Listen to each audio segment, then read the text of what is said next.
E continuando com outro informe, não somente do sindicato não tem discussão sobre a atuação de polícia durante a manifestação violenta de dia 1 de outubro, sino de política também. A fração mais grande da oposição a criticar é hecho que a polícia usa força para acabar com a manifestação. É hecho que o organizador na mesa admitir que a manifestação acaba e não abandonar o sítio e questão que a queda atrás da político não está conta em vista do partido MEP. Não mira problema com a política infiltrada em manifestação, sino que a polícia estava mais tolerante e não mestrasse uso de mobília em nenhum momento.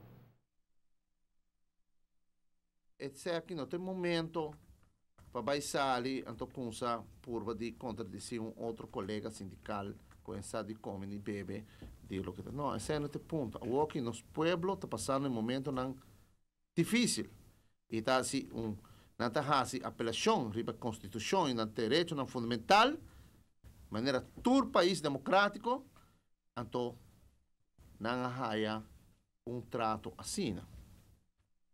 Pensei de lamentar que ela disse sei, lo que ela disse para sobre se bem outra manifestação e me disse bolsa já o acaba, mas disse tá bem mais manifestação. Porque o povo não está contente. Então sei que men acaba, o povo também vai bater a trobe, trapar a trobe. Mas bom, agora botar dirigente sindical, botar dirigente que está parte de comunidade aqui. Então, botem que mostra o liderazgo também e como está três coisas adiante.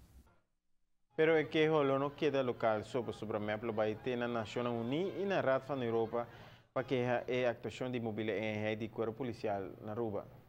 Base, me tem aqui nana, esta base vai a se queixo, não somente nacionalmente, mas também internacionalmente. Pessoal, importa assim aqui, como está viva de país democrático, então está se uso de direito fundamental, então está o trapado de maneira aqui.